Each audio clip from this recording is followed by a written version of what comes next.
नमस्कार दोस्तों, हम गीतकार वकील कुशवाहा समस्त भोजपुरिया श्रोता भाई लोग को अपना चैनल कवि की रचना में एक बार फिर से बहुत बहुत स्वागत बंदन करत बाणी। तो एगो आज बहुत ही अच्छा मैटर लेके आप सबके बीच में प्रचार गीत अपना प्रचार गीत अपना प्रत्याशी के हिसाब से नाम बदल के, गांव का नाम बदल के गा सकल जा, जिला पंचायत के लिए भी गा सकल जाला, बीडीसी प्रधानी के लिए भी गा सकीला।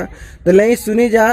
सुनावे से पहले एगो छोट सा रिक्वेस्ट बा, जे भाई भी हमारा चैनल पर अब तक पहली बार आयल बा या चैनल के सब्सक्राइब नहीं कैले तो चैनल के सब्सक्राइब कर लो, और ऐसे ही अच्छा सुंदर मैटर पावे खातिर चैनल के जरूर से जरूर सब्सक्राइब करो, लाइक कमेंट करके हौसला बढ़ावत रहो। तो ले गाना का मुखड़ा सुनल जाओ। सुनाए चाची सुनाए भैया भैया, सुनाए चाची सुनाए भैया, एक कही नारा लगैहा भैया ओम प्रकाश के जितैहा, भैया ओम प्रकाश के जितैहा। करमठ जुझारू हवे बाटे सब से ईमानदार हो, ग्राम सभा डाड़ी के लोगवा बतिया जन तू भूलैहा, भैया ओम प्रकाश के जितैहा, भैया ओम प्रकाश के जितैहा।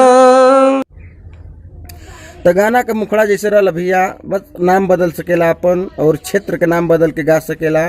तो ले गाना का अंतरा सुनल जाओ। गाँव में विकास के लहर दौ रही है, घरे घरे नारी चक रोट बनवई है, गाँव में विकास का नहर दौ रही है, घरे घरे नारी चक रोट बनवई है।